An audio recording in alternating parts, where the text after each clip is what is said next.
Bismillahirrahmanirrahim. Assalamualaikum warahmatullahi wabarakatuh. Perkenalkan, nama saya Memi Nugraha dengan NPM 192151034.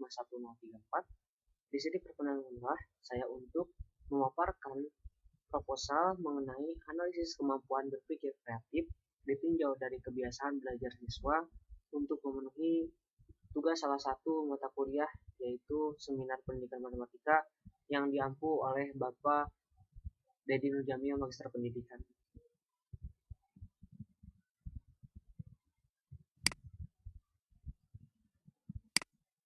Nah, adapun latar belakang permasalahannya adalah berdasarkan permasalahan ini, penulis mencoba melakukan penelitian dalam pembelajaran matematika yang diharapkan dapat menyelesaikan permasalahan dan juga menganalisis mengenai seberapa berpengaruh kebiasaan belajar siswa terhadap kemampuan berpikir kreatif matematis.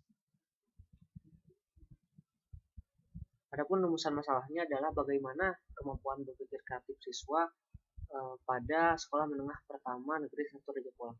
Kemudian bagaimana juga kebiasaan belajar siswa SMA Negeri 1 Raja Polah. Dan yang terakhir, bagaimana kemampuan berpikir kreatif siswa ditinjau dari kebiasaan belajarnya.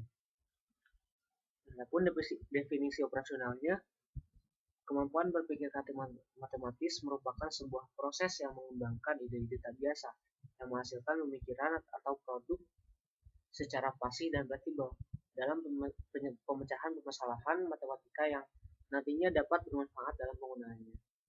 Kemudian yang kedua, kebiasaan belajar siswa.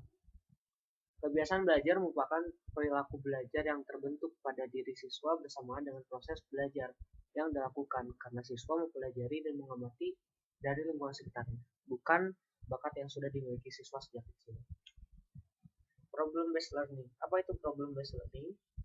PBL atau yang selanjutnya bisa disapa pembelajaran berbasis masalah merupakan salah satu model pembelajaran yang berpusat pada peserta didik dengan cara menghadapkan para peserta didik dengan berbagai permasalahan yang dihadapi dalam kehidupannya.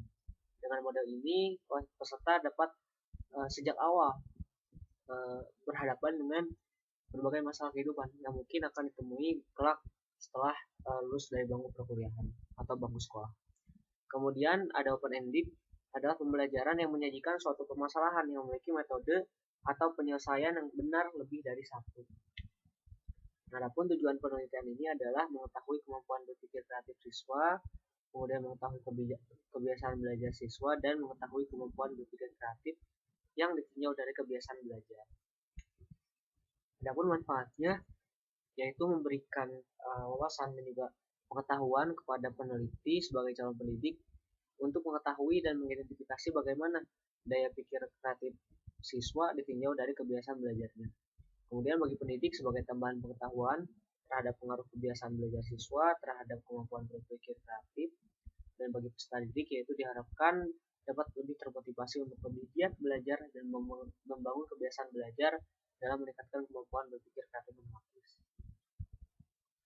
Nah, di sini ada beberapa kajian teori. Pertama tentang analisis. Menurut Dwi Prastowo Darminto, analisis adalah penguraian suatu pokok atas berbagai bagian dari penelaahan bagian itu sendiri, serta hubungan antara bagian untuk memperoleh pengertian yang tepat dan pemahaman arti keseluruhan. Sementara menurut Kamus Besar Bahasa Indonesia, analisis adalah penyelidikan terhadap sesuatu peristiwa untuk mengetahui keadaan yang sebenarnya. Menurut Hidayat, berpikir kreatif matematis adalah kemampuan yang meliputi keaslian, kelancaran, kelenturan, dan keterperincian respon siswa dalam menggunakan konsep-konsep matematika. Kemudian menurut Aun Nur Rahman pada 2019, kebiasaan belajar yakni sikap belajar seseorang yang sudah ada tertanam di dalam waktu yang cukup lama sampai dapat menampakkan ciri sikap di dalam aktivitas belajar. Nah, keadaan yang bisa mempengaruhi belajar adalah kebiasaan belajar. Banyak yang belum terbiasa dengan belajar, padahal kebiasaan belajar dapat menguntungkan setiap individu untuk mempermudah memperoleh pengetahuan. Kemudian ada pendekatan dan jenis penelitian. Nah, jenis penelitian ini menggunakan deskripsi kualitatif. Penelitian kualitatif adalah penelitian yang bermaksud untuk memahami fenomena tentang apa yang dialami oleh subjek penelitian, misalnya perilaku. Cara deskripsi dalam bentuk kata-kata dan bahasa pada suatu konteks khusus yang alamiah dan dengan memanfaatkan berbagai metode. Nah, menurut Sugiono, penelitian kualitatif tidak menggunakan istilah populasi, tetapi menggunakan social situation yang terdiri atas 3 elemen, yaitu tempat, perilaku, dan aktivitas yang berinteraksi secara sinergis. Pendekatan kualitatif ini diambil karena dalam penelitian ini sasaran atau objek penelitian dibatasi agar data-data yang diambil dapat digali sebanyak mungkin serta agar dalam penelitian ini tidak dimungkinkan adanya pelebaran objek penelitian. Penelitian dilakukan langsung di lapangan, rumusan masalah juga ditemukan di lapangan, kemungkinan data-data berubah-ubah sesuai data yang ada di lapangan, sehingga akan ditemukan sebuah teori baru di tengah lapangan. Adapun instrumen penelitiannya ada 2, yaitu angket dan tes. Angket ini digunakan untuk mengetahui penyebab kesulitan belajar pada pembelajaran matematika berdasarkan 2 faktor, yaitu faktor internal dan juga eksternal. Jumlah soal yang diberikan adalah 20 soal. Dan juga ada instrumen tes, digunakan untuk mengukur kemampuan berpikir kreatif matematis peserta berdasarkan indikator kemampuan berpikir kreatif matematis. Jumlah soal yang diberikan adalah 2 soal berbentuk esai.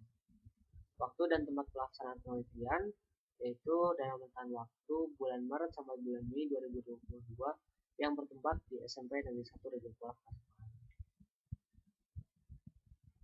Mungkin cukup sekian yang dapat saya sampaikan, kurang lebihnya mohon maaf.